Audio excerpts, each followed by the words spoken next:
Every morning I wake up at 6:30, as I have done for the past 43 years. I don't need an alarm clock. The years at the Blue Lake wastewater treatment plant have accustomed me to precision. In this little town of just over 5,000 people, I, Oliver Dunleavy, have lived my whole life. And although I've been retired for 4 years now, my habits remain the same. My house is on Cedar Street, a two-story house with an age-darkened brick facade. Beatrice and I bought it back in '78 when we were first married. I live here alone now. Beatrice passed away 10 years ago. Pancreatic cancer. It was only 8 months from diagnosis to funeral. She was melting away and there was nothing I could do about it. For the last month, she barely got out of bed, and I sat next to her, holding her hand and trying not to show how scared I was to be alone. I was 55 at the time. After my morning coffee, I always go out to the backyard. Beatrice has planted a real garden here. Apple trees, currant bushes, beds of carrots and beets. For 10 years, I've kept it the way she did. I pull weeds, harvest the crops, preserve vegetables for the winter, all according to her recipes written down in a tattered notebook. It's chilly today for mid-May. I put on an old plaid shirt and walk out into the yard with a cup of coffee. Freddie, the neighbor's cat, is napping on a lower branch of the apple tree as usual. At the sight of me, he lazily opens an eye and goes back to sleep. Beatrice was always between me and Elliot. Our buffer, as she used to say. She understood us both, could smooth things over. I remember when Elliot came back at 14 with a D in algebra, and I made a real scene, yelling that he was a bum, that he'd never amount to anything. Beatrice took him into the other room, calmed him down, and then came back to me in the kitchen. "Oliver," she said quietly, "he just doesn't understand the material. He needs help, not your yelling." I mumbled something like, "In my day, we did it without help," but I sat down to study with him that evening. Beatrice was the only one who could get me to do what I needed to do, even when I was stubborn, especially when I did. After she died, Elliot and I were left alone with our differences. I'm the old-fashioned stubborn one with clear ideas about how life should be lived. He's different, softer, like his mother. He did well in school, but not very eager. He went to college to study psychology. I was against it. I thought that science was just empty talk. I wanted him to get a more serious profession, an engineer, a doctor. But he insisted. After college, Elliot moved to Portland and got a job in the personnel department of some company. He called once a month, came for Christmas and Thanksgiving. Our conversations were polite and empty. I'd ask about work. He'd give me one-word answers. He inquired about my health. I waved him off. There was always an invisible wall between us. 2 years ago, Elliot came back to Blue Lake. Said he'd been offered a good position in the city government as deputy chief of staff. He got an apartment in a new building on the outskirts of town. Started coming to my place once a week on Sundays for lunch. I'd cook meat from Beatrice's recipe. He'd bring wine. We talked about the weather, city news, sometimes politics, though our views diverged even more. Toward evening that day, the phone rang. I was just finishing work in the garden, tying young raspberry shoots to the trellis. "Dad, it's me." Elliot's voice sounded unusually excited. "Aren't you busy Friday night?" "Why?" I wiped my hands on my pants and held the phone to my ear with my shoulder. "I want to take you out to dinner. There's something important I want to tell you." I knew right away he had a woman.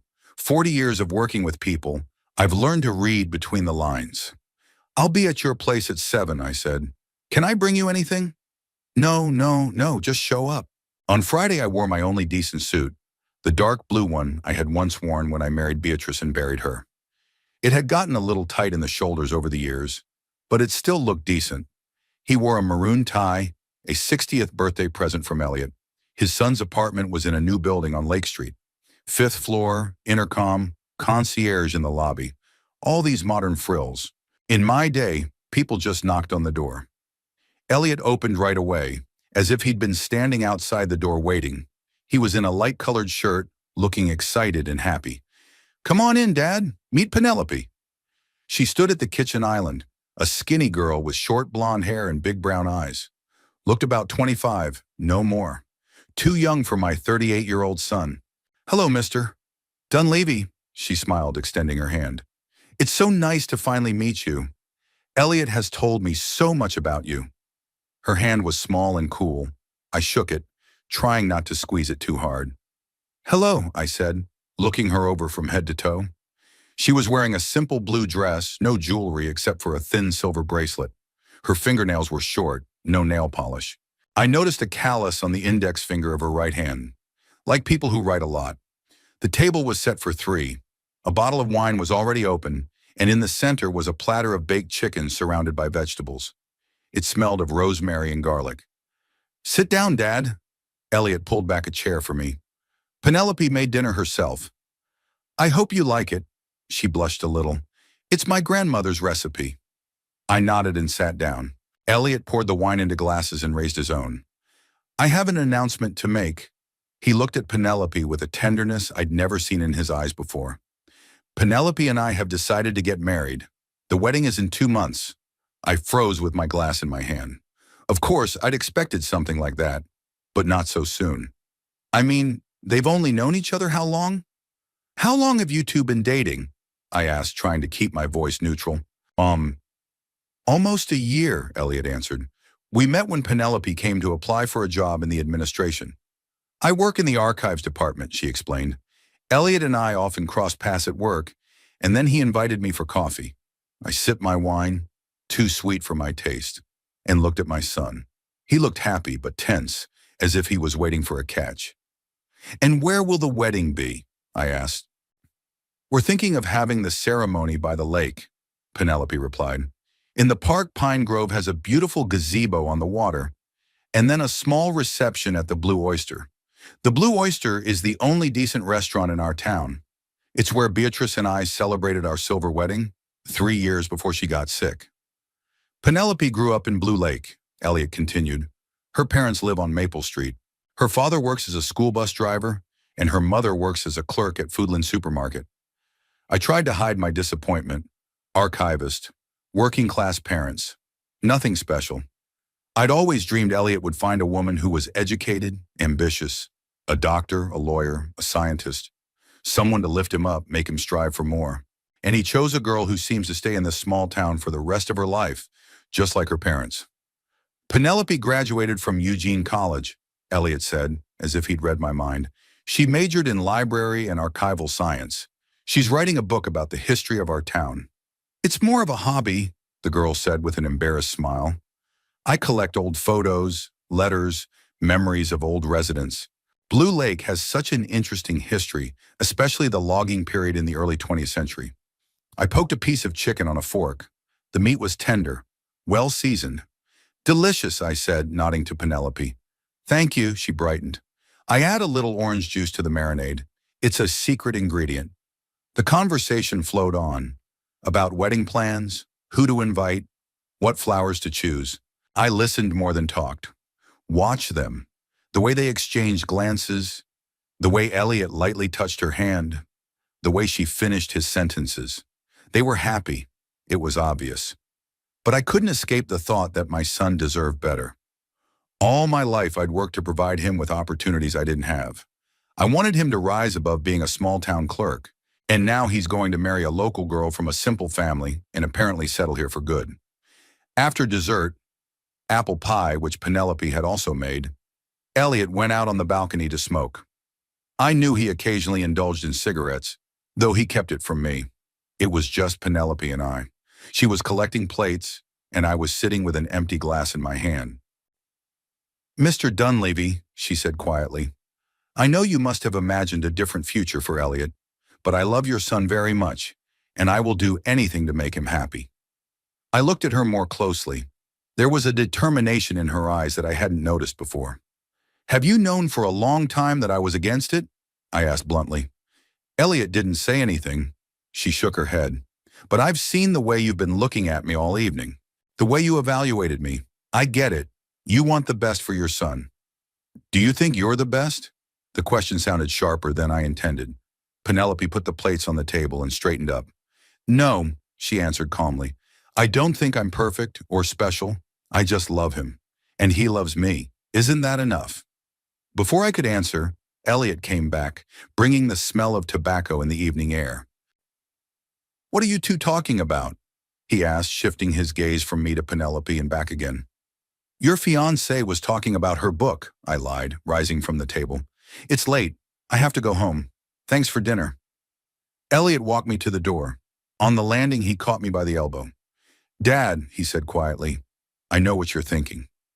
But Penelope is the best thing that's happened to me. I hope you can see that. I patted his shoulder and didn't say anything back. At home, I couldn't sleep for a long time. I stared at the ceiling and thought about Beatrice. What would she say about this girl? Surely she would have welcomed her with open arms, would have found in her a lot of merits. Beatrice always saw the good in people, and I saw only that Penelope Randall, the daughter of a bus driver and a sales clerk, with a mediocre profession and modest prospects, not a match for my son, not the kind of daughter-in-law I dreamed of. Before falling asleep, I glanced at the picture of Beatrice on my bedside table. She was smiling, holding a bouquet of wildflowers. This picture I had taken on our 25th wedding anniversary. What am I going to do, Bea? I whispered into the darkness. But the photograph was silent, and Beatrice could no longer be the buffer between me and our son.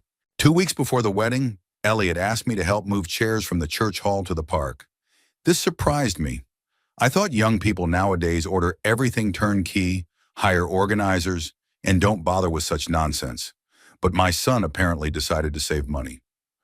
Pastor Williams let us borrow the chairs for free, Elliot explained over the phone, but we have to deliver them ourselves and bring them back.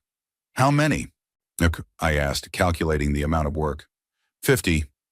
I've arranged with Robert Kingsley. He'll give me his pickup, but I need your help with the loading.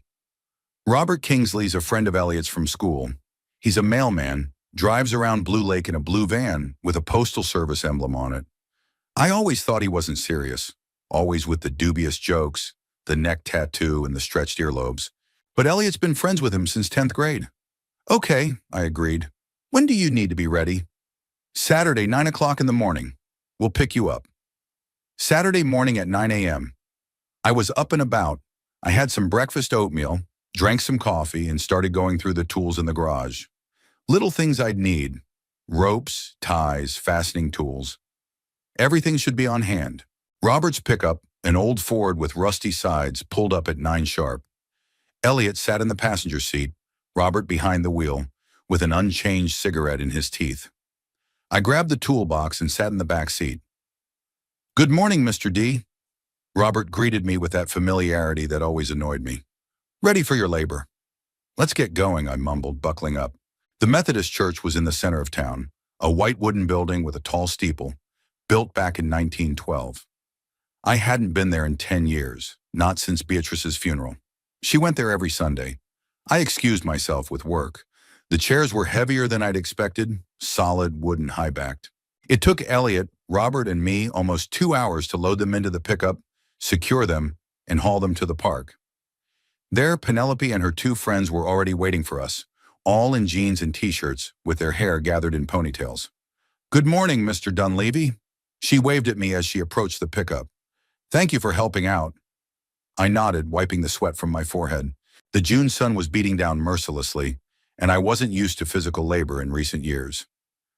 Where should I put them? I asked, taking the first chair. Here, in a semicircle in front of the gazebo, Penelope pointed to a wooden structure protruding above the water. We'll hang garlands and flowers. It will be very beautiful. I looked at the gazebo. Old, with peeling paint, it looked neglected and unreliable. Are you sure it will hold up? I asked. It looks like it's about to fall apart. Penelope's face tensed a little, but she kept her smile. We checked, it's fine. Besides, it'll just be me, Elliot, and the priest. Okay then. I shrugged and got to work. We spent the next hour arranging the chairs according to the markings Penelope had chalked on the ground. It all seemed a little too amateurish to me. Why not have a normal ceremony in a church and then a decent reception at a restaurant? Why the hipster thing with the gazebo on the lake? Elliot, I called out to my son when we were done with the last row of chairs. Can I talk to you for a minute? We walked to the water's edge. Ducks floated lazily by the shore, waiting for tourists to toss them bread. Why don't you want to have the ceremony in a church? I asked bluntly. It would be more respectable and easier. No chairs to lug around, no need to think about the weather. Elliot sighed as if he'd been expecting that question. Dad, Penelope and I want an outdoor wedding. It's our day and we're deciding how to spend it. But that's not serious. I shook my head. What if it rains? What if one of the guests falls into the lake after the champagne? We have a backup plan in case of rain, Elliot answered patiently. And no one will fall in the lake, I promise. I wanted to say something else, but Penelope came up. Is everything all right? She asked, shifting her gaze from me to Elliot and back again. Yeah, just discussing details. Elliot put his arm around her shoulders. Dad's worried about the weather. Oh, don't worry, Mr. Dunleavy, she smiled. I watch the forecast every day. It's supposed to be sunny and warm, and if things change, we have a room reserved at the community center. I nodded, but inside I was still unsatisfied. It all seemed frivolous. Frivolous. This was not how I envisioned my only son's wedding. That evening, I sat in my office, sorting through papers. After Beatrice's death, I had converted her sewing room into my office. A massive oak desk, bookshelves to the ceiling, a leather armchair. This was where I spent most of my time. Reading, paying bills, sometimes just sitting in silence. In front of me lay the deeds to the house. I decided to give Elliot and Penelope a special gift, to give them our family home. I was planning to move into a small apartment in a new building. I didn't need that much space on my own, but a young family would come in handy. I didn't tell Elliot about it. I wanted to surprise him at the wedding with the papers and keys. Let it be my way of showing him that I accepted his choice, that I trusted him with our home. To do that, I needed to get the house in order. Over the past few months, I had replaced old plumbing, updated the wiring, and painted the walls in the living room and bedrooms. Spent almost all of my savings, but it was worth it. The house now looked almost like new, while still retaining its character. I put the papers in an envelope and hid it in a safe behind a bookshelf. No one knew about my plans. Not Elliot, not the neighbors, not the realtor I'd consulted about the apartment. The next day I was to meet Penelope's parents. Elliot had arranged to have lunch together at the Blue Oyster, the very restaurant where the wedding reception would be held. You didn't want to socialize with these people, but I knew it was a necessary formality. The restaurant was on the shore of the lake, a two-story red brick building with large windows and a terrace over the water. Inside it smelled of fresh baked goods and fried fish. I arrived first as usual. Punctuality is one of the few qualities I appreciate in people. The maitre d' escorted me to a table by the window. 10 minutes later, Elliot and Penelope appeared, accompanied by a middle-aged man and woman, obviously her parents. Dad. Elliot walked over to my table. Meet Archibald and Dorothy Randall, Penelope's parents. I stood up and shook hands with Archibald, a short, overweight man with balding hair and a good-natured face. He wore a plaid jacket that had clearly seen better days and a tie with a picture of small buses on it, a hint of his profession. Oliver Dunleavy, I introduced myself. Pleased to meet you. Archie, he smiled, shaking my hand vigorously. It's nice to meet you at last. Penny's told me so much about you. Dorothy Randall was a thin woman with short blonde hair like her daughter's, but with a few streaks. She smiled nervously and held out her hand to me. Hello, Mr. Dunleavy. It's very nice to meet you. Her handshake was weak, unsure. She was wearing a simple floral dress and old-fashioned faux pearl beads. We sat down at a table. The waiter brought a menu and a bottle of wine. White, semi-sweet, not cheap. Elliot must have ordered it in advance. So, Archibald began after the wine had been poured, to the reunion of our families, may our children be happy. We clinked glasses. I took a sip. It wasn't bad, though I prefer dry reds. Mr. Dunleavy, Dorothy said to me, Elliot tells me that you worked at the water treatment plant for many years. That must have been a very demanding job. Yes, I nodded. 38 years. I started out as a technician and ended up as a shift supervisor. Wow, Archibald said. That's impressive. I've been driving a school bus for 23 years. It's not a very important job, but I like it. Every job is important, I replied diplomatically, though I cringed inwardly at the comparison. Archie knows every kid in town, Dorothy said proudly, and all the parents trust him. He even got a certificate from the school board last year for 20 years of accident-free driving. All right, congratulations. I nodded, thinking about how different we were. I'd been striving for more all my life, and this man seemed perfectly content in his humble role. The conversation turned to wedding plans. Penelope talked about the flowers they had chosen for the bouquet, the menu for the reception, the musicians, a local band playing jazz and blues. "What about the honeymoon?" Dorothy asked. "Have you decided where you're going?" "No, we're thinking of a little trip down the coast," Elliot answered. "Nothing extravagant, just a week together by the ocean." I felt the stab of disappointment again.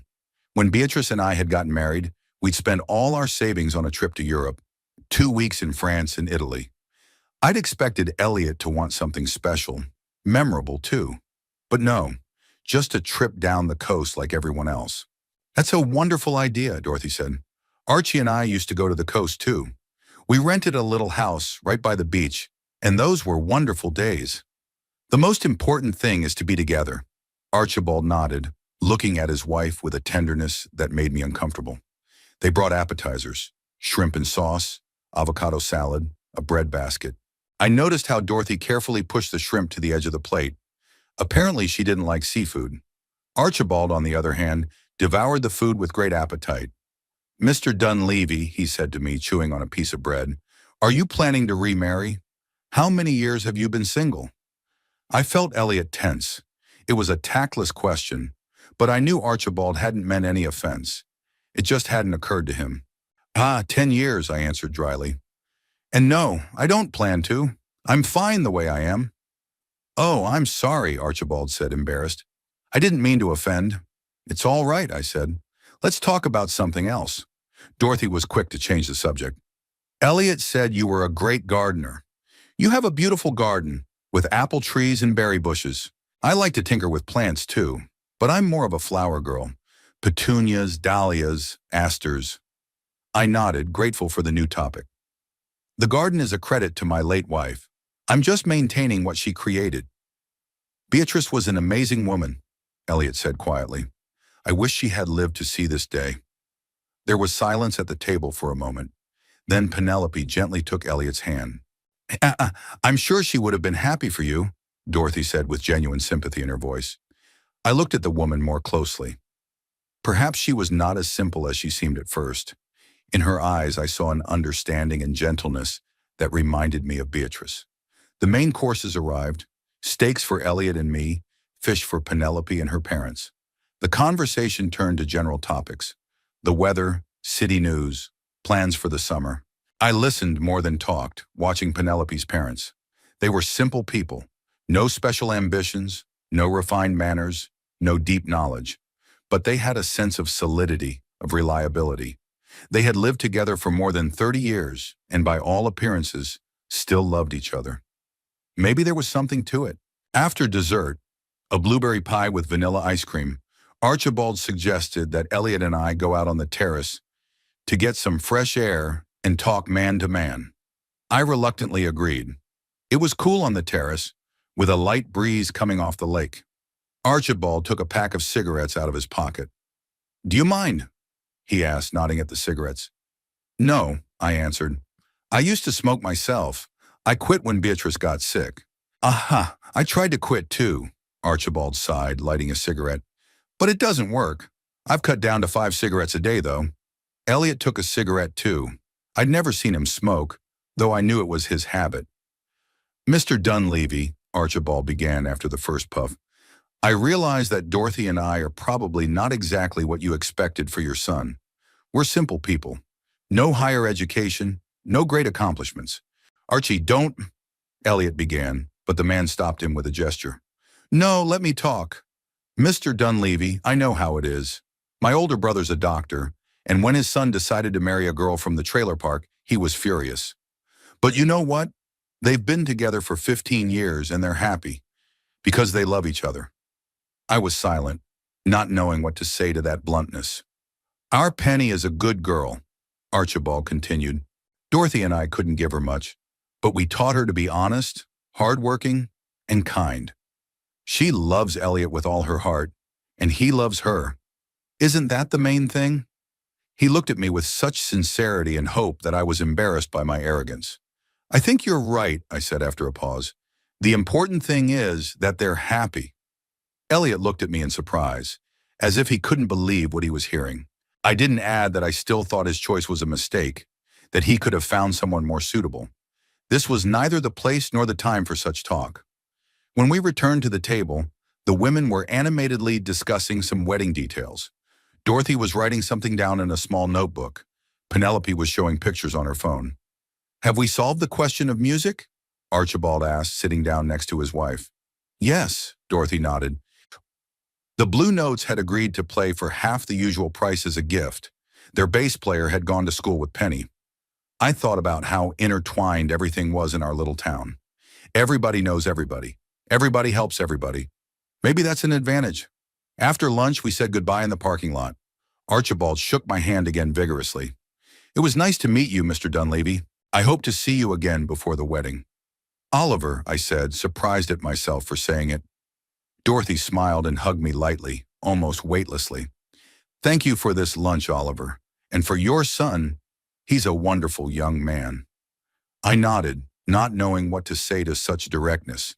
They got into the old sedan and drove away, while Elliot, Penelope, and I stayed in the parking lot. "How was it?" Elliot asked as her parents' car rounded the corner. "What do you think?" "They're good people," I answered cautiously. "Simple but sincere." Penelope smiled, but I could see understanding in her eyes. She knew I still disapproved of their union, despite all the pleasantries. "Thank you for coming, Mr. Dunleavy," she said. "It was important to my parents." I nodded and headed for my car.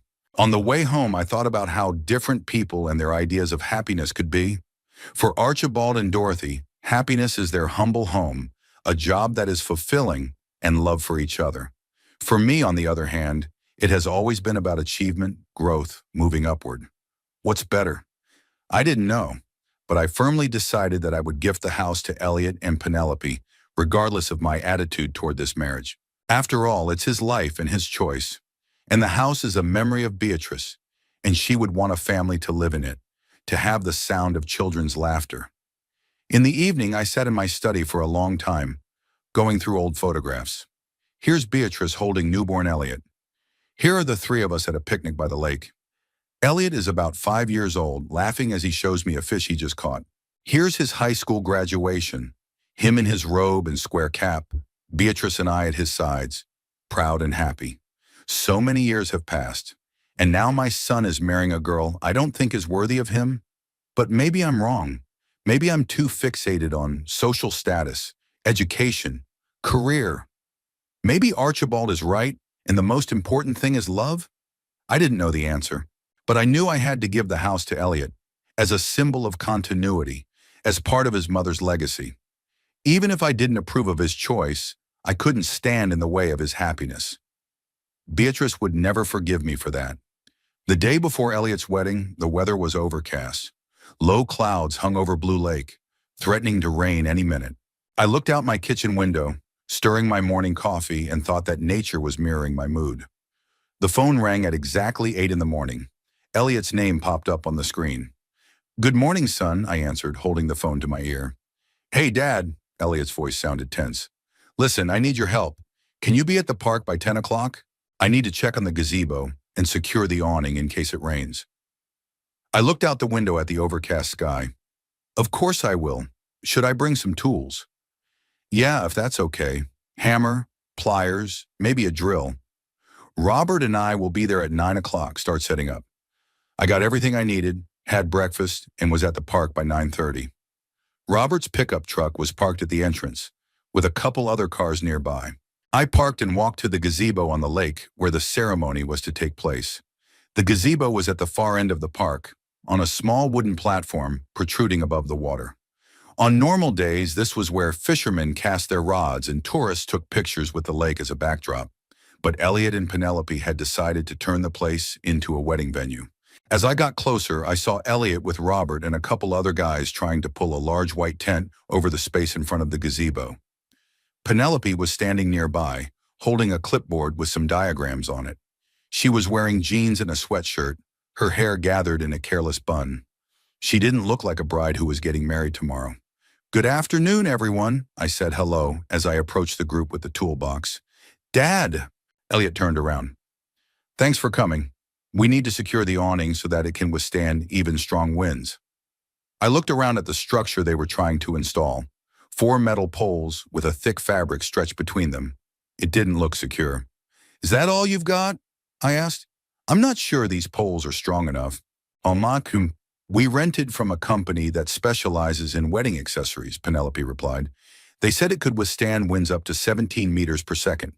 I shook my head, looking at the thin metal tubes. I doubt it. Out here by the lake, the wind can be very strong. Are you even going to anchor the poles to the ground? Sure, Elliot pointed to the plastic pegs lying on the ground. And with these, I took one peg, light, plastic, like a tent peg. Not really suitable for holding up a large structure. It's not serious, I said, handing the peg back. You need metal pins driven at least 30 centimeters into the ground, and thicker ropes. Elliot glanced at Robert, then looked at Penelope. Maybe he's right, Robert said. My father has some metal stakes from an old army tent in his garage. I can go and get them. Yeah, that would be great, Elliot nodded. Thanks, Rob. Robert went to his car and we continued our work. I helped secure the edges of the tent, while Elliot and the other guys held the poles. Penelope was off to the side, talking on her phone, apparently dealing with some last-minute issues before the wedding. When the awning was more or less finished, I decided to check out the gazebo. I came closer, touched the wooden railing. It was a little wobbly under my hand. One of the floorboards sagged when I stepped on it. Elliot, I called out to my son, are you sure this structure can hold 3 people? It's barely standing. Elliot came toward me, his face a look of annoyance. Dad, we checked it out. The gazebo is perfectly safe. On this railing here is wobbly, I pointed, and this board here is sagging. If it rains, the wood will swell, making it even more insecure. Listen, Elliot lowered his voice so no one else could hear. I understand that you're worried, but can you for once in your life not criticize everything I do? This is the kind of wedding Penelope and I want. Not in a church, not in a restaurant, but here by the lake in this old gazebo. I felt the irritation building up inside. I'm just pointing out the obvious problems, I replied. If someone fell through those rotten boards into the lake tomorrow, it would ruin the whole ceremony, don't you think? Elliot clenched his fists, but he held back. All right, he said through gritted teeth. Let's check the boards and reinforce what we need. We spent the next hour replacing the most dilapidated boards in the gazebo floor and reinforcing the railing. I worked silently, noticing how tense Elliot's shoulders were, how sharp his movements. I knew that body language. My son was angry, but he was trying to hold back. By 12:30, Robert returned with metal stakes, and together we reinforced the awning. The work went faster, and by 1 o'clock, the main preparations were complete. Penelope came up to us as we were fixing the last pole. It looks great, she smiled. Yatram, thank you all for your help. I've ordered a pizza. It should be here any minute. The delivery guys showed up with 5 boxes of pizza and a 6-pack of beer. We settled down at one of the park tables near the gazebo. I took a slice of pepperoni pizza and took a bite. The food was hot and tasty, but I was left with the feeling that the whole thing was somehow frivolous. My only son's wedding, and we're sitting in the park eating pizza from a box and drinking beer from cans. So, Robert said as he opened a second can of beer, the ceremony starts at 1 o'clock tomorrow afternoon. I'll have the music equipment here by 11 so we have time to hook everything up and test it out. Great, Elliot nodded. The chairs are here. They just need to be set up. The flowers will be here by 12. What if it rains? I asked, looking at the low clouds. Then the tent will save us, Penelope smiled. And if it's really bad, we have a backup. The community center. And when will you have time to move everything if the weather turns bad? I shook my head. You'd have to rearrange the chairs, move the flowers, the equipment. Dad, Elliot said sharply, we've thought of everything. Stop looking for problems where there aren't any. I didn't say anything, but I was seething inside. Why doesn't he realize that I just want everything to go perfectly? That I'm worried for a reason? After the impromptu lunch, Robert and the other guys left, saying they'd be back early tomorrow to help with the final preparations. It was just the 3 of us. Me, Elliot, and Penelope. I think I'll go too, I said, gathering my tools. If you need anything else, call me. Actually, Penelope looked at Elliot as if looking for support. We wanted to ask you to help us with something else. Yeah? I turned to them. What do we need to do? We were thinking, Elliot began, that it would be good if you could drive Penelope's mom from the beauty salon to the ceremony tomorrow. She'll be at the hairdresser's until 12, and then she'll need to come here. Archie has other things to do at that time, and we'll all be busy here. I felt a prick of irritation. I'm being asked to be a driver for the mother of the bride? Really? Can't I call a cab? I asked, trying to keep my voice neutral. Penelope's face stretched with surprise. Of course you can, she said after a pause. We just thought it would be convenient, since you're going to the same place anyway. I have other plans for the morning, I lied. I have a few more things to get ready for my gift. Elliot frowned. What gift? You'll see tomorrow. I tried to smile, but it came out strained. A surprise. Penelope touched Elliot's hand. It's all right, I'll call my mom a cab. Don't worry, Mr. Dunleavy. I nodded, feeling awkward. Maybe I should have said yes, but the thought of being used as a chauffeur was unpleasant. Sarandashornar, Dad. Elliot took me aside while Penelope gathered the rest of the pizza into boxes. What's going on with you? You've been walking around all day looking like you're being forced to participate in something disgusting. It's nothing like that, I countered. I just want it to go well. No, you want it to go your way, Elliot said. You always do. If something doesn't fit your idea of right, then it's wrong. Do you know how many times I've redone school projects because you thought I did them wrong? How many times I changed my decisions because you thought they were stupid? I was stunned by this sudden push. I've always wanted the best for you, I said. Everything you've done has been to make me live up to your expectations. Elliot interrupted me. But you know what? I'm not you. I have my own life, my own dreams, and Penelope is part of that life. She understands me in a way you never did. I felt my insides boiling. You think I don't understand you? My voice got louder. I'm your father. I raised you, took care of you when you were sick, helped with homework, paid for college. Yes, you were there for me physically. Elliot started to raise his voice too. But you never really listened to me. You've always cared more about what other people think, how things look from the outside. You care about status and position, not how I feel. Penelope came toward us, her face anxious. Elliot, maybe we shouldn't... No, let him speak. I crossed my arms over my chest. I want to know what else I've done to my son. It's not about guilt, Dad. Elliot shook his head. It's that you never accepted me for who I am. You always wanted me to be someone else. More successful, more ambitious, more like you. I wanted you to realize your potential, I objected. So you wouldn't be stuck in this backwater like me. See? Elliot grinned bitterly. You can't even hear me now. I'm happy here. I love my job. I love this town. I love Penelope. I don't need a big career in a metropolis or a prestigious position. I need a real life, with people who love and accept me. I took a deep breath, trying to calm down. Okay, I get it. You made your choice. But understand it too. I'm just worried about you. This gazebo is really unreliable. The weather could turn bad. The whole thing seems so amateurish. So what of it? Elliot spread his hands. Even if it rains, even if something doesn't go according to plan, it'll be our day. Ours, not yours, not anyone else's. And we want to spend it that way. Elliot, please. Penelope took his hand. Let's not quarrel on the eve of the wedding. But Elliot didn't seem to hear her. He looked at me with a resentment and anger I'd never seen in his eyes before. All my life you've controlled me, he said quietly, but with intensity. All my life I've tried to live up to your expectations. And you know what? I'm tired of it. I'm not going to do this anymore. This is my wedding, my day, my life. I just want to help, I said, feeling the situation spinning out of control. Saprashi, no, you want to do it your way, Elliot was almost shouting. You think you know best how things should be. But you know what? Your way is not the only way, and I'm not going to live by your rules anymore. I felt my insides tighten with resentment and anger. If your mother had heard that, don't you dare bring my mom into this. Elliot took a step toward me. She understood me.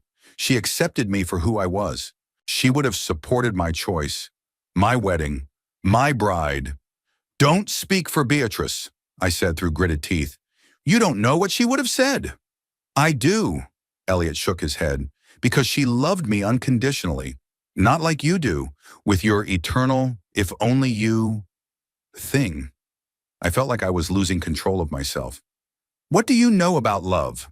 I blurted out. You think love is being patted on the shoulder and being told good job for anything? Love is when you demand more because you know what your child can do. No, Dad, Elliot shook his head. Love is when you accept a person for who they are. It's when you support their choices, even if you would do otherwise. It's listening, not just talking. Penelope stood nearby, clearly unsure of what to do. I could see her nervously tugging at the sleeve of her sweatshirt. Mr. Dunleavy, she began quietly, we really appreciate your help and advice. We really do. But this is our day and we'd like to. Penny, don't, Elliot interrupted her. You don't have to justify yourself to him. I'm tired of doing it all my life. I took a deep breath, feeling the vein on my temple throbbing. You know what, Elliot? Maybe you're right. Maybe I did want too much from you. But I've always wanted the best for you. Your idea of good, he grinned bitterly. Not mine. And now what? I spread my hands. What do you want from me? Elliot looked me straight in the eye. I want you to accept my choice, my life, my fiancé, without those looks from you, without criticism, without judgment. I'm trying, I replied. But I can't pretend that all of this. I circled the gazebo, the awning, the stacked chairs. Seems like a good idea to me. Then maybe you shouldn't come at all tomorrow, Elliot said quietly. I froze, not believing my ears. What did you say? You heard me. Elliot stood straight, looking me in the eye. If you can't accept our choice, if you're going to sit there with a face like you're being forced to look at something disgusting, maybe you shouldn't come at all. Elliot, Penelope exclaimed, you can't talk like that. It's your father. That's exactly why I'm talking, he replied, not taking his eyes off me. Because he's my father, and I'm tired of his constant disapproval. I felt something break inside me. My own son doesn't want me at his wedding. Okay, I said, trying to keep my voice steady. If that's your wish, I won't come. No, Penelope stepped toward me. Mr. Dunleavy, please. That's not what Elliot meant. He's just upset. That's exactly what I meant. Elliot crossed his arms over his chest. You know, Dad, I've been thinking about your gift. You want to know what would be the best gift for my wedding? Your disappearance. You're the worst father ever. His words hit me like a slap in the face. I jerked back, not believing my ears. Elliot! Penelope's voice was horrified. You can't say that. But Elliot couldn't stop. All my life you've overwhelmed me with your expectations. All my life I've tried to earn your approval. And you know what? I'm not gonna do it anymore. You want to give me a gift? Get out of my life. You're the worst father ever. I stood there stunned by his words. Something inside of me finally snapped. I turned and walked to my car without saying a word. Dad, Elliot shouted after me. But I didn't turn around. I started the engine and drove out of the parking lot without even looking in the rearview mirror. My hands were shaking. My eyes were blurry. I almost missed the turn to my house. At home, the first thing I did was pour myself a whiskey, a double shot, no ice. I drank it in one gulp, feeling the alcohol burn my throat. Then another. You want to give me a gift? Get out of my life. You're the worst father ever. Elliot's words rang in my ears like the striking of a bell.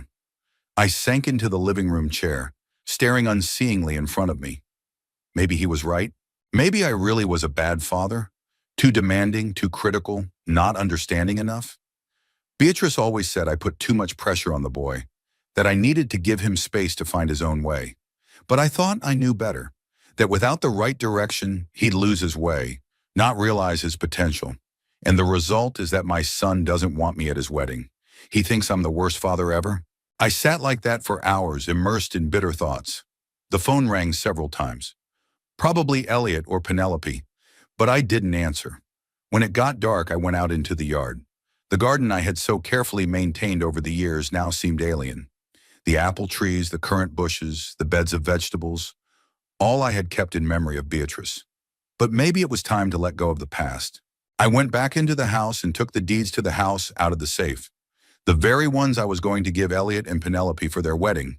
It seemed like a mockery now. You want to give me a gift? Get out of my life. Okay, Elliot. I'll do exactly what you ask. Get out of your life. Completely. I picked up the phone and dialed the number of Michael Lawrence, the realtor I'd consulted with about the apartment. It was almost 11 o'clock at night, but I didn't care. Michael Lawrence, a sleepy voice answered after the fifth ring. Michael, it's Oliver Dunleavy. I apologize for the late call. Oliver, is something wrong? Yes, I swallowed the lump in my throat. I want to sell the house as soon as possible. Sell it?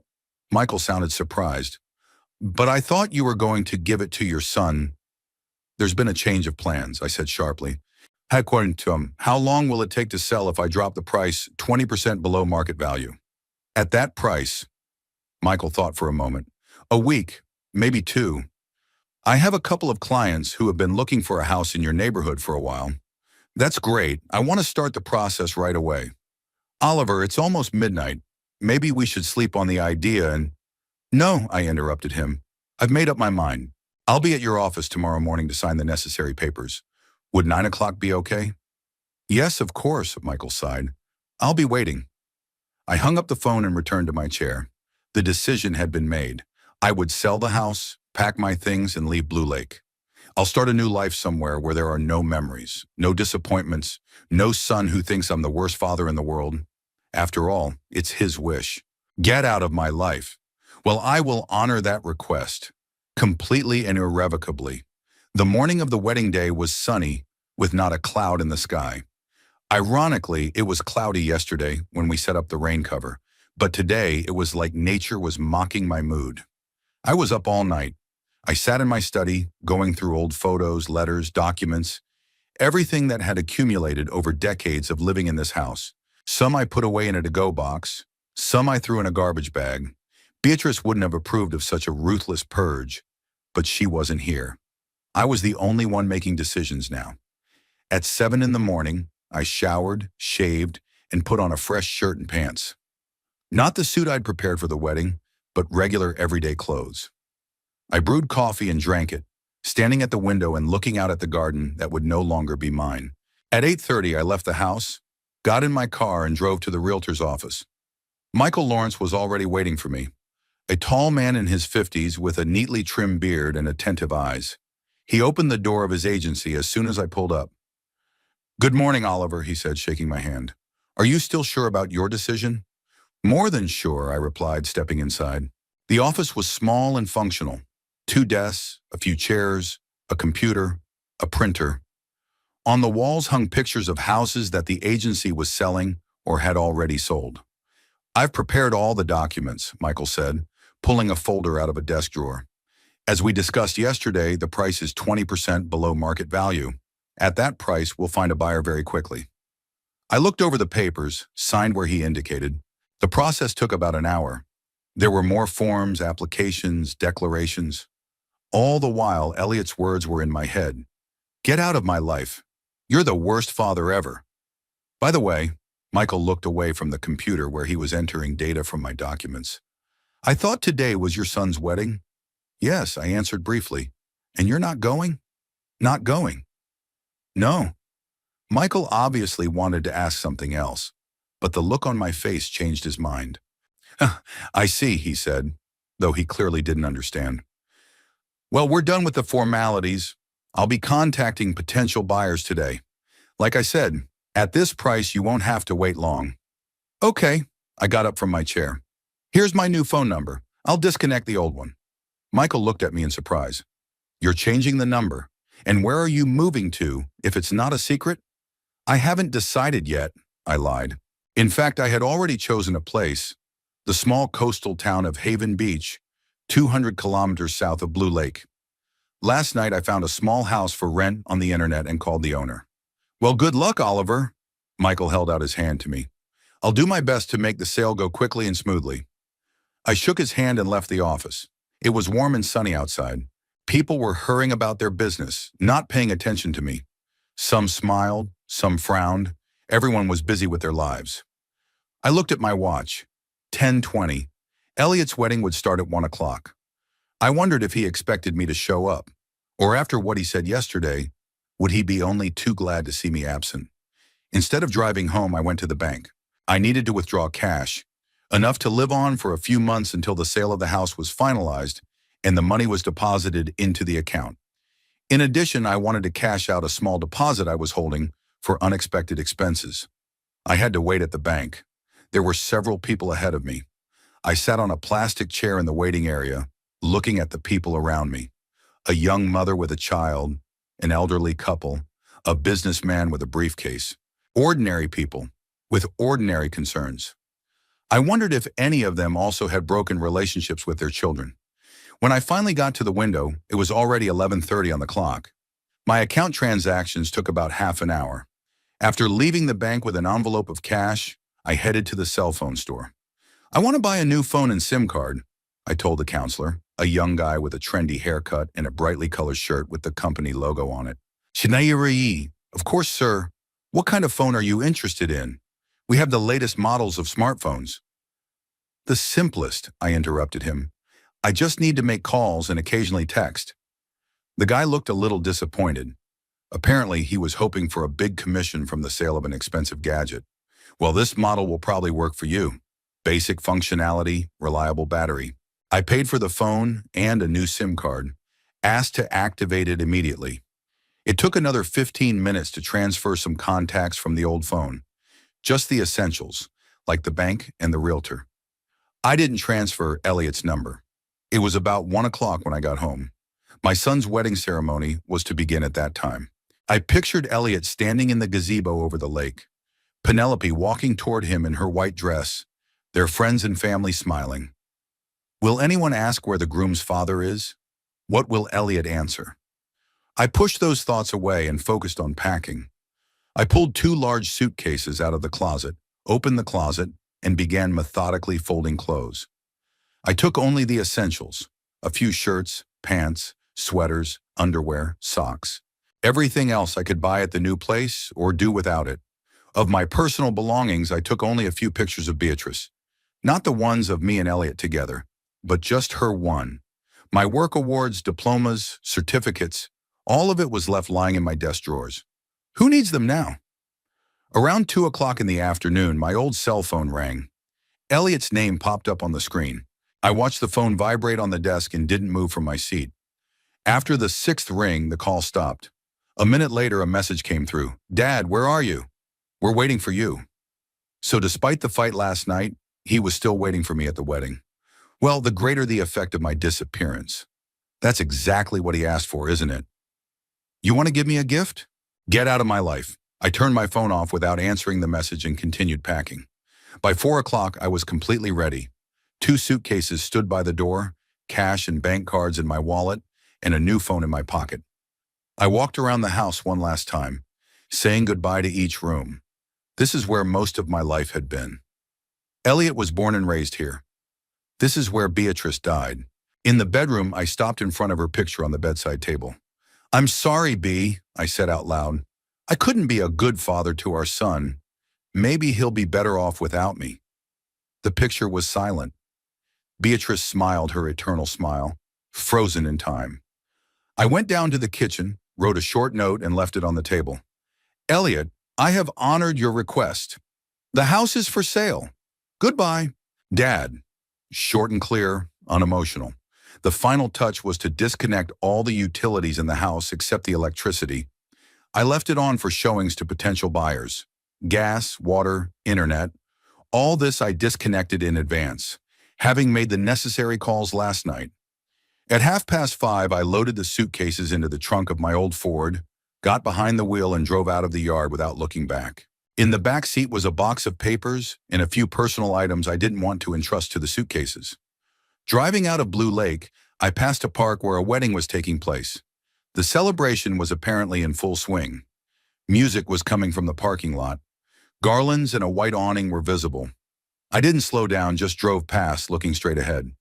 The drive to Haven Beach took about 2.5 hours. I drove leisurely, stopping at lookouts to admire the ocean. The weather was beautiful. Bright sunshine, light breeze, not a cloud in the sky. It was as if nature itself approved of my decision to start a new life. Haven Beach turned out to be exactly as I had imagined. A sleepy little beach town, with white houses sloping down to the ocean, an old lighthouse on a promontory, and a main street lined with stores, cafes, and souvenir stores. The cottage I rented was on the outskirts, a 10-minute walk from the beach. It was a small one-story cottage with a covered veranda, 2 bedrooms, living room, kitchen, and bath. Nothing fancy, but more than enough for one person. The owner, an older woman named Gladys Webb, was waiting for me by the porch. She looked about my age, maybe a little older, with gray hair gathered into a neat bundle and a friendly smile. "You must be Mr. Dunleavy," she said when I parked in front of the house. "I'm Gladys. We spoke on the phone yesterday." "Yes, that's me." I got out of the car and shook her hand. "Oliver." "Well, Oliver, welcome to Haven Beach." She handed me the keys. "The house is all set up and ready to go. There's some food in the fridge for the first time, towels in the bathroom, and linens on the beds. If you need anything else, I live 2 blocks away on Cypress Street, 23. "Thank you, Gladys. That's very kind of you." "You're welcome," she smiled. "It's always nice to have good tenants. And if you don't mind, the rent should be paid in cash at the beginning of the month." "Sure." I pulled an envelope from my inside jacket pocket. "Here's the first month's rent and deposit, just like we agreed." Gladys took the envelope without counting it. "Great. If you need anything, call me. My number's written on a piece of paper on the refrigerator." She left, and I started unloading the car. I took the suitcases into the house, unpacked the essentials. The house was cozy, though a little old-fashioned. 70s furniture, faded curtains, worn carpet in the living room. But everything was clean and neat. I chose a bedroom overlooking the ocean. I spread out the bedspread I'd brought with me, the only thing I'd taken from the old house to create some sense of continuity. It was a beige quilted bedspread that Beatrice had made long ago. In the evening, I went out to the beach. The sun was already sinking to the horizon, coloring the water orange and gold. I walked along the water's edge, feeling the cool waves wash over my bare feet. There weren't many people around. A couple with their dog, a few teenagers playing with frisbees, an elderly woman collecting seashells. I reached a rocky promontory, sat on a large rock, and watched the sun go down. For the first time in a long time, I felt strangely calm, like I'd shed a heavy weight I'd been dragging around for years. Of course, the pain of Elliot's words hadn't gone away, but here, away from Blue Lake, away from all the memories, it seemed muted, distant. When I got back to the cabin, I made myself a simple supper from the food Gladys had left for me. Eggs, toast, tea. I ate on the veranda, listening to the sound of the surf and the cries of the seagulls. Then I showered and went to bed, but I couldn't sleep. I lay with my eyes open, looking up at the ceiling and thinking about what was happening in Blue Lake. The wedding festivities were probably over by now. Elliot and Penelope had probably left on their week-long trip down the coast. Or have they postponed the trip, trying to figure out where the groom's father has gone? Had anyone noticed my absence other than my son? Had Elliot gone into the house, found my note? At 3 o'clock in the morning, I got up, unable to lie awake any longer. I made myself some tea and went out onto the veranda. The night was quiet and starry. Somewhere in the distance, a lighthouse was blinking, marking the way for ships. I pulled out my new cell phone and turned it on. No messages or missed calls. The only people who knew that number were the realtor and Gladys. I thought about my old phone, the one I'd turned off and tossed in my desk drawer before I left. How many messages and missed calls from Elliot were there already? Part of me wanted to know what he was thinking, what he was feeling. The other part, the stronger part, was reminded of his words, the pain they'd cause. "Get out of my life. You're the worst father ever." Well, I honored his request. Period. I spent the next few days settling into my new place and exploring Haven Beach. The town was smaller than I thought, with only about 3,000 permanent residents. In the summer, the population increased due to tourists, but now in June, the season was just beginning and it was relatively quiet. I found a good grocery store, pharmacy, laundromat, library, everything I needed to live. The local cafe, Sally's, served great coffee and fresh baked goods. I started going in there every morning, reading the local newspaper and watching the customers. On my 4th day in Haven Beach, Michael Lawrence called. "Oliver, I have good news," he said. "There are already 2 potential buyers for your house. One of them is ready to make a deal without bargaining, at the asking price." "That's great," I said. When can I sign the documents? I think in a week everything will be ready.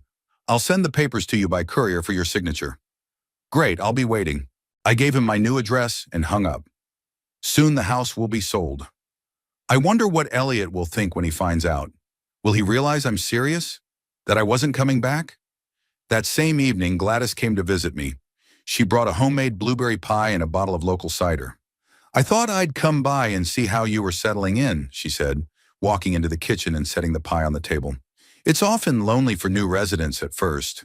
Thank you, Gladys. That's very kind of you. I pulled out plates and glasses. Come sit down and have some cider. We sat on the veranda, looking out at the ocean and sipping cider. Gladys was an interesting conversationalist, lived in Haven Beach all her life, knew every rock, every inhabitant. She'd been widowed 15 years ago, had 2 grown children in different states, and visited on holidays. And you, she asked when she told me about herself. Sukranam, what brings you to our town? I needed a change, I answered evasively. I retired and decided to live by the ocean. Family? Wife died 10 years ago. Son? I hesitated. Son has his own life. Gladys nodded understandingly, didn't ask any more questions. We talked about the city, the weather, the local news. When she left, I felt strangely relieved. The first normal human conversation I'd had in a long time. The next day, I went to the town library and borrowed a loaner. I chose a few books, detectives, historical novels, biographies. Now I had plenty of time to read. A week after I arrived in Haven Beach, a package arrived from Michael, the papers to sell the house. I signed them the same day and sent them back by courier. That evening, sitting on the porch with a book, I heard my old cell phone ringing. I had brought it with me, but had not turned it on since leaving Blue Lake. Now, obeying a sudden impulse, I took it out of the drawer and turned it on. The phone buzzed with notifications, 47 missed calls, 32 messages, most from Elliot, a few from Penelope, one from Archibald Randall. I started reading the messages, starting with the earliest ones. Dad, where are you? We're waiting for you at the ceremony. Daddy, please answer. I'm worried. If you don't want to come because of the fight last night, I understand. But at least let me know you're okay. Dad, I drove to your house. Where are you? What do you mean the house is for sale? What's going on? I found your note. You can't just disappear like that. Call me back right away. Dad, that's not what I meant. I was angry. I said something unnecessary. Please come back. The messages grew more and more desperate. Michael Lawrence said you sold the house to some family in Portland. Where did you go? Please answer. Dad, it's been a week. If you're reading this, let me know you're okay. I'm going crazy with worry. Penny and I postponed our honeymoon. I can't leave without knowing where you are or what's wrong with you. The last message came yesterday. Dad, I hired a private investigator. I'm going to find you whether you want me to or not. I turned my phone off and put it back in the drawer. Everything inside clenched with pain and guilt. But wasn't this what he wanted? Get out of my life. His own words. Now he's worried, you see. Hired a detective. Where was that concern before? Where was the respect for my opinion, my feelings? No, I made the right choice. Let Elliot live his life without the worst dad ever. And I would live mine, here in Haven Beach, among new people, with new habits, new activities. The next day I got rid of my old cell phone and threw it in the dumpster behind the supermarket. Along with it went the last link to my past life. Winter in Haven Beach was milder than in Blue Lake. Instead of snow, it was drizzling rain. Instead of crackling frost, it was a cool breeze off the ocean. By December, I was fully settled into my new place, accustomed to the measured rhythm of the coastal town, and made a few acquaintances among the locals. I repaired the leaky roof, painted the living room walls light blue, and replaced the old curtains with new ones. Gladys was delighted with my efforts and even reduced the rent by $50, saying I was improving her property. In the mornings, I went for long walks along the shore, from the central beach to the rocky headland and back. About 3 kilometers one way, the same amount back, in any weather, even in the rain. The locals have already gotten used to my figure in a waterproof jacket, walking along the water's edge with an invariable cane in my hand. The cane was introduced in October, after I slipped unfortunate on wet rocks and sprained my knee ligaments. Nothing serious, but since then, I've preferred to back up. After the walk, breakfast at Sally's Cafe, bacon and tomato omelet, toast with jam, a large cup of strong coffee. Sally, a full-figured woman of 45 with curly red hair, already knew my preferences and began preparing my order as soon as I stepped through the door. "Good morning, Oliver." She greeted me that December morning. It was drizzling rain outside the window, but the cafe was warm and cozy. The usual. "Yes, please." I took off my wet jacket and hung it on the hook by the door. "And perhaps today add hot chocolate. I'm soaked to the skin." "I'll make it," Sally smiled. "Sit down wherever you like." I chose my usual table by the window, overlooking the main street. The cafe was almost empty. The tourist season was long over, and the locals preferred to stay home in this weather. Only at the far table sat a woman I'd never seen before.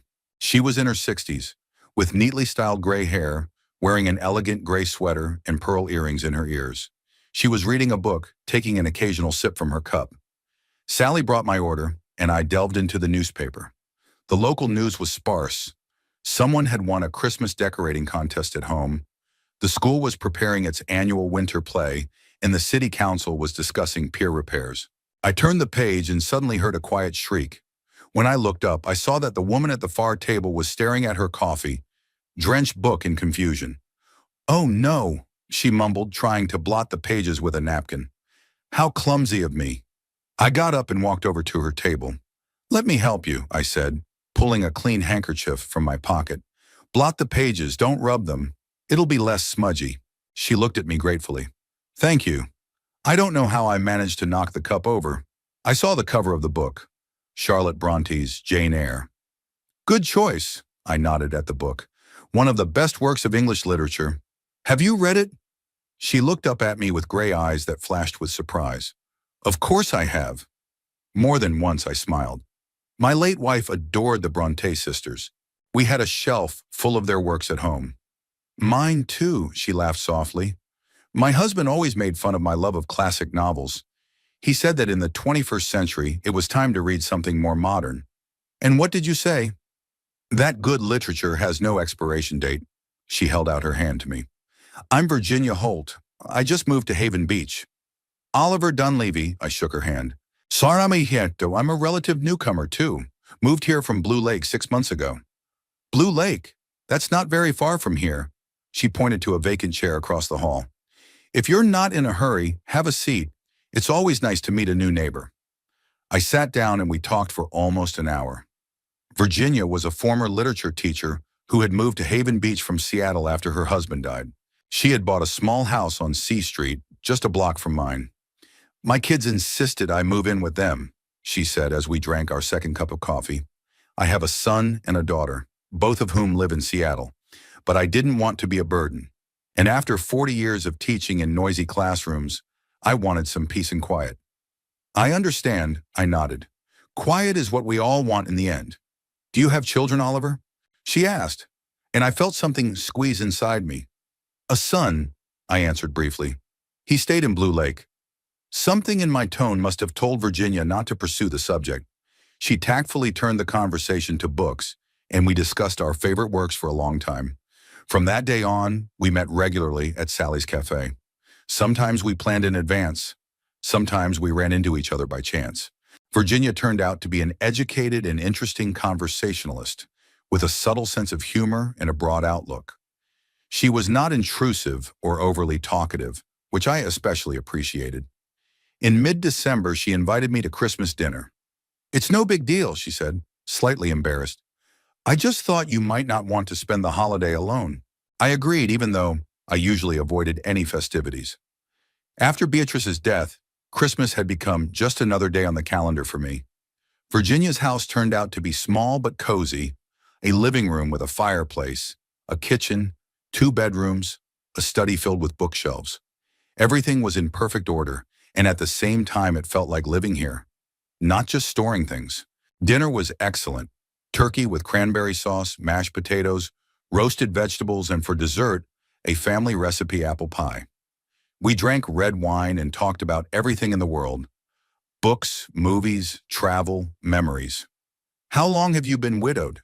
Virginia asked as we moved from the table to the fireplace with glasses of brandy. 10 years ago, I answered. Beatrice died of cancer. And your husband? 3 years ago, heart attack. She looked at the fire in the fireplace. Do you know what the strangest thing is? I still sometimes forget he's gone. Making breakfast for two, buying his favorite kind of coffee, turning around to tell him something interesting. I know the feeling, I nodded. I used to talk to Beatrice a lot in the first few years. Out loud. The neighbors must have thought I was crazy. I don't think it's crazy, Virginia said quietly. More like a way of coping with loss. We keep talking to the ones we love, even when they're not around. I looked at her with gratitude. She understood. Really understood. After Christmas, our meetings became more regular. We'd go for walks along the beach, visit a small local gallery that exhibited the work of artists from surrounding towns, cook dinner together, then at her house, then at my house. In Haven Beach, where everyone knows everyone, our friendship quickly became the subject of good-natured gossip. Sally would wink at me when I ordered coffee for two. Gladys would smile meaningfully when I met her. And Mr. Jenkins, the local pharmacist, once said, Virginia is a wonderful woman. You're a lucky man, Oliver. I didn't argue, though there was nothing romantic between us. Just two lonely souls who found in each other understanding and support. I was comfortable with her, and apparently she was comfortable with me too. In early February, a traveling circus, a small troupe that traveled to small coastal towns, came to Haven Beach. They set up a tent in a vacant lot at the entrance to town and advertised in the local newspaper. Virginia, when she saw it, lit up with the idea of going. When I was a little girl, my father often took me to the circus, she said as we walked down the street to the circus tent. Those were the most magical moments of my childhood. The show was modest but charming. Clowns, jugglers, trained dogs, a magician in a worn tuxedo. No wild animals or dangerous tricks. Simple, kind numbers aimed at children and family audiences. After the show, we stopped by a small coffee shop near the central square. The place was new, having opened only a couple weeks ago. Virginia wanted to try their specialty hot chocolate with marshmallows. We sat down at a table by the window, placed our order, and continued to discuss the circus show. Virginia talked about the clowns she had seen as a child, and I reminisced about taking little Elliot to a circus show in Portland. The memory of Elliot pricked my heart, but I tried not to let it show. A man in his 50s came over to the next table, overweight, with thinning hair and a good-natured face. He ordered and, while he waited, began to look through the newspaper. Suddenly, I heard him say quietly to the waitress, You know, my niece was recently married in Blue Lake. It was such a beautiful ceremony by the lake. I tensed up when I heard the name of my hometown. Really? The waitress smiled politely. Oh, it's not far from here. Yes, about 200 kilometers, the man nodded. I went to a wedding in the summer, and yesterday I found out that she and her husband bought a house in the suburbs. And can you imagine, she is expecting a child. I'm about to become a great uncle. My heart skipped a beat. Sure, there must have been a lot of weddings in Blue Lake last summer, but something told me this was specifically about Elliot and Penelope. What's your niece's name? I asked, turning to the man. He looked at me in surprise. Penelope, do you know her? I felt the blood drain from my face. Maybe. Penelope Randall? Yes, he glowed. I mean, she's Penelope Dunleavy now. And how do you know her? Virginia looked at me with bewilderment. I never told her any details about my family, only mentioned that I had a son. Yeah, I knew her parents, I lied. I'd lived in Blue Lake a long time ago. Oh, I see, the man nodded. I'm Roy Randall, Archibald's brother, Penny's father. I came to see them at Christmas, and they told me all the news. They bought a beautiful house with a garden, and they're expecting a baby in May. Archie and Dorothy are so happy. Their first grandchild. I nodded, feeling strangely numb. Elliot had bought a house. Penelope is pregnant. I'm going to be a grandfather in May. Ah, congratulations, I squeezed out of myself. Give them my best wishes. I will, Roy smiled. What's your name? So I could tell you who it was from. Thomas, I lied. Thomas Green, an old acquaintance of the family. Roy nodded, and I turned back to Virginia. She looked at me carefully but didn't ask me anything. We finished our chocolates in awkward silence and went outside. Is everything okay, Oliver? Hey, Term, she asked as we walked away from the coffee shop. You look pale after talking to that man. I took a deep breath. The frosty air burned my lungs. Not really, I answered honestly, but I don't want to talk about it now. I understand. She took my arm gently. Come on, I'll walk you home. That night, I couldn't find a place to go. I walked around the room, turning the TV on and off, trying to read, but the letters were blurred before my eyes. Elliot and Penelope are expecting a baby, my grandson or granddaughter. 6 months ago, I resolutely cut my son out of my life, walked away without looking back, just like he asked. But now it's more complicated. The baby who will be born in May knows nothing of our fight, of the hurtful words, of my running away. To him, or to her, I'm just a grandfather I've never met. The next day, Virginia called me early in the morning. Oliver, I don't want to be intrusive, she said, but if you need to talk, I'm willing to listen. I hesitated. In the 6 months we'd been friends, I'd never told her the real reason I'd moved to Haven Beach. All she knew was that I was a widower with a son who stayed in Blue Lake. Thank you, Virginia, I replied after a pause. Perhaps you'd like to come over tonight? I'll make dinner. I'd love to. I could hear the smile in her voice. Would 7 o'clock suit you? Perfect.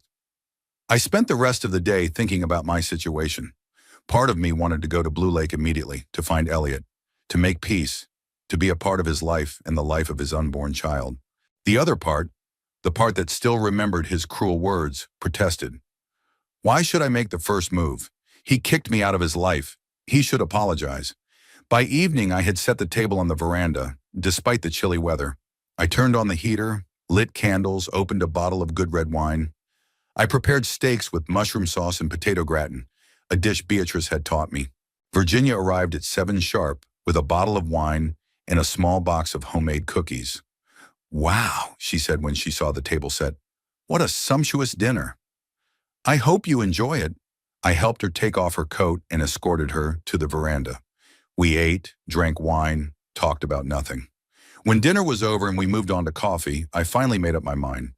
The man in the coffee shop yesterday, I began, looking out at the ocean, barely visible in the darkness, was talking about my son and his wife. Virginia looked at me in silence, waiting for me to continue. We had a fight the night before his wedding, I continued. He said cruel words, that I was the worst father, that the best wedding present would be for me to disappear from his life. Oh, Oliver, Virginia said quietly. That's terrible. I took his words literally, I grinned bitterly. I sold the house, packed my things, and left without leaving any contact. We didn't speak for 6 months, and now I find out he's having a baby. Virginia was silent, pondering my words. Children often say things they don't mean, she said finally, especially in times of stress. A wedding is a huge stressor. Maybe, I agreed.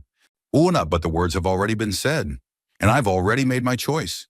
I can't just go back and pretend it never happened. Do you want to go back? That simple question caught me off guard. Do I want to? Part of me missed Elliot, wanted to see him, to meet my future grandson or granddaughter. But the other part, I don't know, I answered honestly. I've built a new life here in Haven Beach. I have you, Gladys, Sally, other people I know. A quiet rhythm, no drama. I'm not sure I'm ready to give it all up. No one's talking about giving it all up, Virginia objected softly. You can keep your life here and still have a relationship with your son. If only it were that easy, I sighed. Why not? She leaned toward me. Oliver, I've only known you for a few months, but I can see that you're a good man.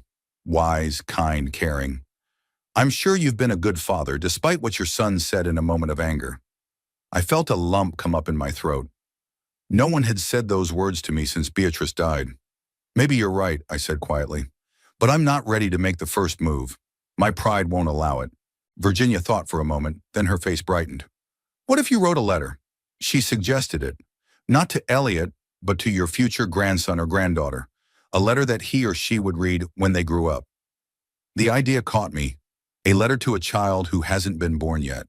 A story about who I am, why I'm not around, how I feel. That's an interesting idea, I admit. But how would the letter get to the baby? We can think about that later, Virginia touched my arm. Write it first. Express your feelings. Tell your story. Sometimes the very process of writing helps you understand yourself. I nodded, feeling something inside me let go. A letter to a grandson or granddaughter. A bridge across the chasm I'd created between myself and my son. 3 years flew by. Life in Haven Beach settled into a measured routine, the days passing like waves lapping at the shore. Slow but inevitable. I had completely settled into my little house by the ocean, no longer seeing it as a temporary shelter. It was my home, my world, where everything had its place and meaning. Virginia and I became almost inseparable. We spent most of the day together. Breakfast at Sally's Cafe, long walks along the coast, evenings cooking dinner or reading books on my veranda. No one in Haven Beach was surprised to see us together. We were considered a couple, although we never publicized our relationship or lived under the same roof. "Shuru, you're like the heroine of my favorite novel," I said to Virginia one day as we sat on the beach watching the sunset. "Just as independent, intelligent, with a strong character." "What kind of character?" She smiled, not taking her eyes off the horizon where the sun was slowly sinking into the ocean. "Sense and Sensibility, Jane Austen," I answered. "You remind me of Eleanor Dashwood." "A flattering comparison," she turned to me. "And who are you, then?" "Colonel Brandon?" "I'm afraid I'm not noble enough for that role." I shook my head. "I'm more like Mr. Bennet in Pride and Prejudice, a grouchy old man who prefers books to the society of most people." "But Mr. Bennet loved his family," Virginia said quietly, and I felt my heart clench. I just didn't always know how to show it. She was right, of course. In 3 years, I'd never found the strength to reach out to Elliot. Didn't call, didn't write, didn't try to find out how he was doing, how my grandson or granddaughter was growing up. I wrote a letter to the baby who was due in May, but never sent it, never found the right way. Sometimes when I caught Virginia's understanding gaze, I felt as if she were reading my mind. She never pressed, never insisted, never lectured me. She was just there for me, ready to listen if I wanted to speak, and to be silent with me if words were not needed. Virginia and I were comfortable and safe in our little world. We often traveled to neighboring towns, whether to get groceries not available in local stores or to a concert or exhibition. In Haven Beach, cultural life was modest. Rare performances by the local choir at church, amateur plays in the school auditorium, and seasonal fairs in the main square. That day in early June, Virginia and I went to Clevedale, a town about 30 kilometers from Haven Beach. A new farmer's market had opened there, and Virginia wanted to buy fresh produce for a special dinner. It was her birthday in a week, and she was planning a small celebration. Clevedale was larger than Haven Beach, with a modern shopping center on the outskirts and a picturesque historic center. The farmer's market sat on the main square. Dozens of stalls selling vegetables, fruit, honey, cheese, and baked goods. Farmers from surrounding farms brought their produce here every Saturday. We wandered between the rows, picking out the freshest and prettiest produce. Virginia bought a whole basket: asparagus, tomatoes, strawberries, fresh goat cheese, homemade bread. I carried the heavy bags and she kept finding something new to try. After the market, we decided to go to a supermarket on the outskirts of town. We had to buy something we didn't have at the market: coffee, oil, sugar, cleaning products. I didn't like big stores with their bright lights, narrow aisles between shelves, and loud music. But Virginia assured me that this supermarket had an excellent selection of coffee, and I couldn't deny her such a small thing. Inside was crowded for a Saturday morning. We split up. Virginia went to pick out coffee and tea, and I headed to the household chemicals section for laundry detergent. Once I had everything I needed, I headed towards the cash register where we had agreed to meet. Passing by the confectionery department, I heard a child's voice. "Daddy, can I have this candy? Please." Something in that intonation, in that manner of stretching the words, seemed familiar to me. I slowed my step and turned my head, and that's when I saw them. Elliot was standing by a glass display case of pastries, holding the hand of a little girl about 2.5 to 3 years old. She had blonde hair and two funny ponytails and a blue polka dot dress. She was bouncing in place, pointing her finger at a box of chocolates. "Ellie, you just ate ice cream." Elliot's voice sounded tired but patient. "Let's make a deal. No candy now, but if you behave, you can choose dessert tonight." "But the girl said, pouting her lips. I froze in place, unable to move or look away. My son, my granddaughter. They were so close I could have reached out and touched them. And yet at the same time, an unbridgeable chasm lay between us. 3 years of silence. At that moment, Elliot looked up and saw me. His face changed, eyes wide, mouth open in silent surprise. He gripped his daughter's hand tighter, as if protecting her. "Daddy?" he said at last. I took a step forward, then another. My legs were stiff, my knees buckling. My heart was pounding so hard it sounded like it could be heard throughout the store. "Hello, Elliot," I said, stopping a few feet away from them. The girl looked at me curiously with her big brown eyes, just like Beatrice's. "What are you doing here?" Elliot asked. There was no joy or anger in his voice, just surprise and wariness. "I live nearby," I answered. "Haven Beach. All these 3 years?" He shook his head. "That close?" I nodded, not knowing what else to say. There was an awkward pause. "Daddy, who is this uncle?" the girl asked, tugging on Elliot's arm. He looked at his daughter, then at me, as if making a difficult decision. "Ellie, that's your grandfather," he said finally. "My dad. Grandpa?" She frowned. "Like Archie's grandfather." "Yes," Elliot nodded. "Only on my side." The girl eyed me with interest, tilting her head slightly. "Why haven't I seen you before?" she asked bluntly. I was confused, not knowing how to answer the child. I didn't want to tell her about our quarrel, about pride, about the stupid stubbornness that had ruined the family. "I live far away," I said the first thing that came to mind. "But you said you lived in Hay," Elliot began. "Oliver, there you are!" Virginia's voice came. She was coming toward us with a basket full of shopping. I was beginning to worry. She stopped, noticing Elliot and the girl, and what must have been, shocked look. "Oh, I'm sorry, this is a bad time," she said quietly. No, it's okay." I held out my hand, and she stood beside me. "Virginia, meet my son Elliot and his daughter." "Eleanor," Elliot said, "but we call her Ellie." "Eleanor," I repeated, feeling a lump come up in my throat. "It's a beautiful name." "It was Mom's favorite name," Elliot said. There was a flicker of warmth in his voice, but it was gone. If we had a boy, we'd name him Oliver. I didn't know what to say. They were going to name a son after me, even after everything that had happened, after my running away, my silence. "It's very nice to meet you, Elliot, Eleanor," Virginia said, filling the awkward pause. "I've heard a lot about you." It was a lie. I rarely talked about my son, even to her, but I was grateful for her attempt to smooth over the awkwardness. "And you?" Elliot looked at Virginia, then at me. "We're friends," I answered. "We live next door in Haven Beach." "I see," Elliot nodded. He looked tense, like he didn't know what to do next. "We should get going. Penny's waiting for us at home." "Sure," I said. "I won't keep you." Ellie tugged her father's arm. Dad, is Grandpa coming with us?" Elliot froze. There was an inner struggle on his face. "No, honey," he said finally. "Grandpa's busy. He has his own things to do."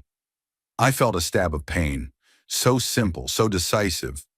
"Grandpa's busy. No, maybe some other time. No, let's exchange phone numbers." Just a polite refusal. "Yes, I have, business," I confirmed, looking into my granddaughter's eyes. "Anakum, but it was really nice to meet you, Eleanor." "Ellie," she corrected me. "Everyone calls me Ellie."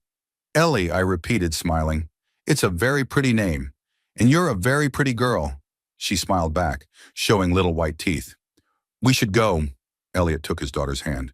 "It was, unexpected to see you, Dad." "Yeah," I nodded. "It was for me, too." "Say hi to Penelope," I added as they were about to leave. "I will," Elliot replied dryly. "Goodbye." "Bye, Grandpa." Ellie waved. They left, and I stood there with the bags in my hands looking after them. My family. Strangers. How could this have happened? "Let's get out of here," Virginia said quietly, taking me under her arm. You need to sit down and get a drink of water.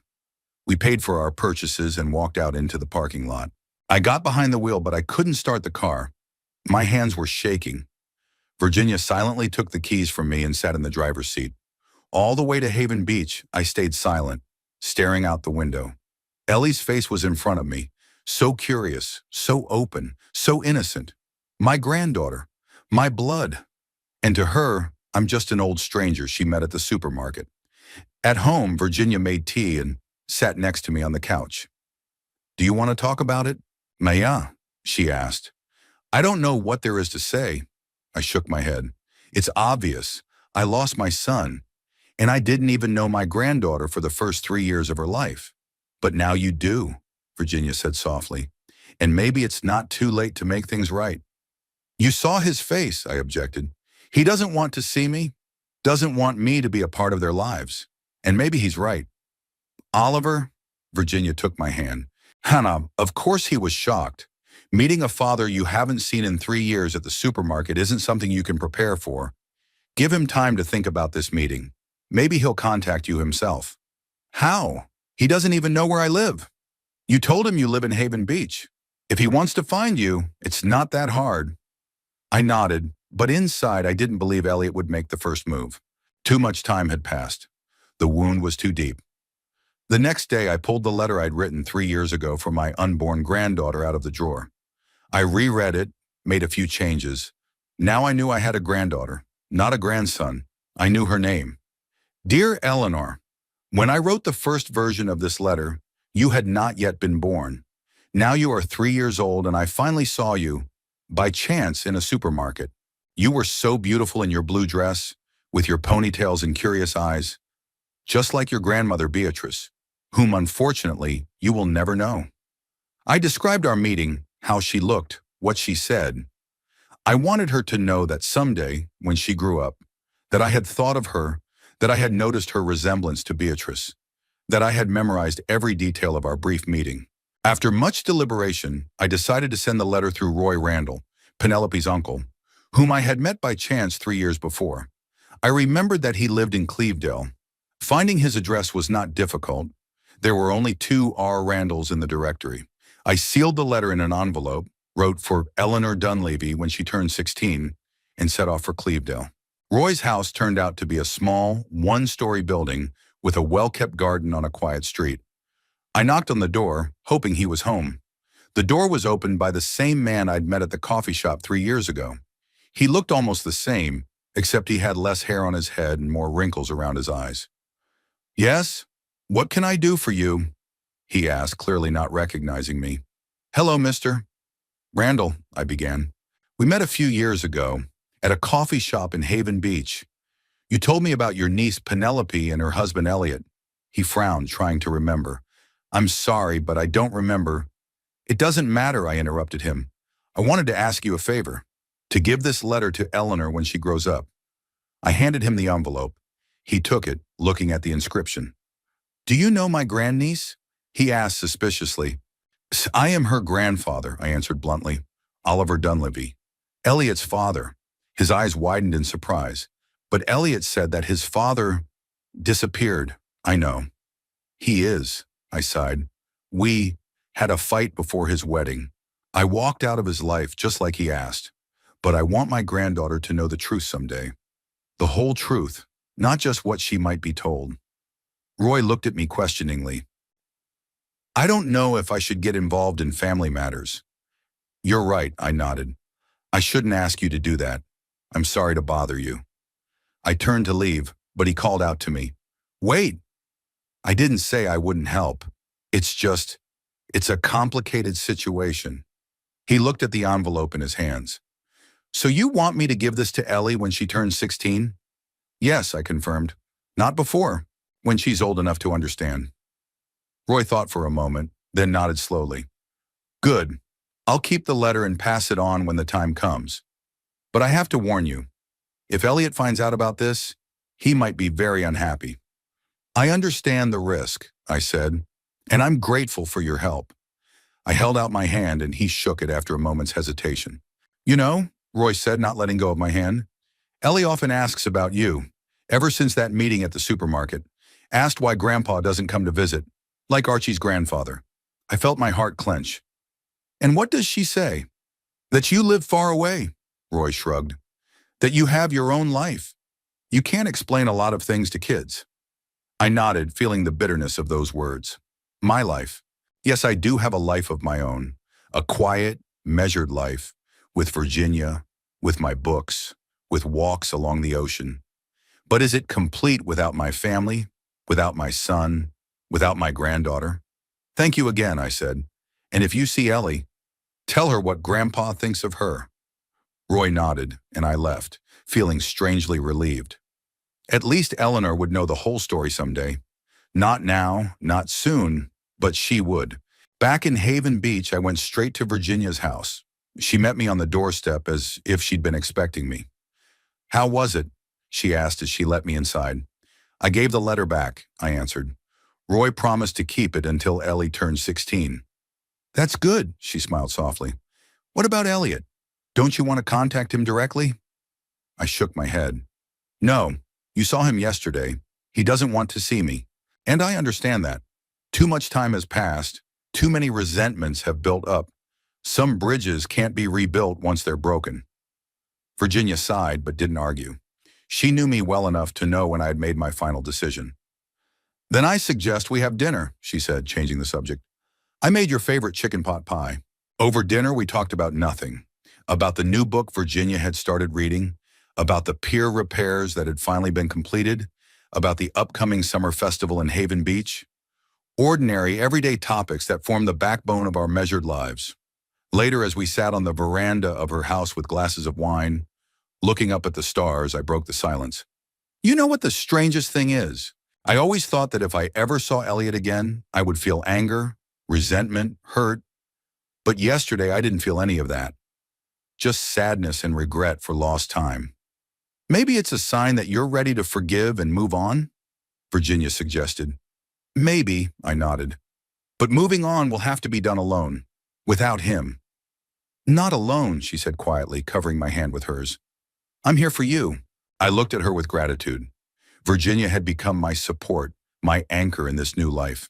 Not a replacement for the family I'd lost, but something just as valuable, a loyal friend, an understanding companion, a soulmate. Yes, you're there, I repeated, squeezing her hand. And that makes everything a little easier. We sat like that for a long time, silently looking at the stars. We each had our own thoughts, but our hands remained intertwined, as if to remind us that even in our hardest moments, we weren't alone. I knew the odds of seeing Elliot or Ellie again were slim to none. I knew my son wouldn't change his mind, wouldn't call, wouldn't come. The gulf was too deep, the pride too strong, both his and mine. But the letter for Eleanor now existed, waiting for its time. And the thought brought a strange comfort. Maybe in 13 years, when my granddaughter was 16, she would read my words and realize that behind her father's stern facade and her grandfather's stubbornness lay a love that had never found the right expression. In the meantime, I had my quiet life in Haven Beach, my walks along the ocean, my books in Virginia. Not the life I dreamed of, but one I'd learned to appreciate. And perhaps that was the main lesson of the last few years. To take what you have and not regret what you've lost.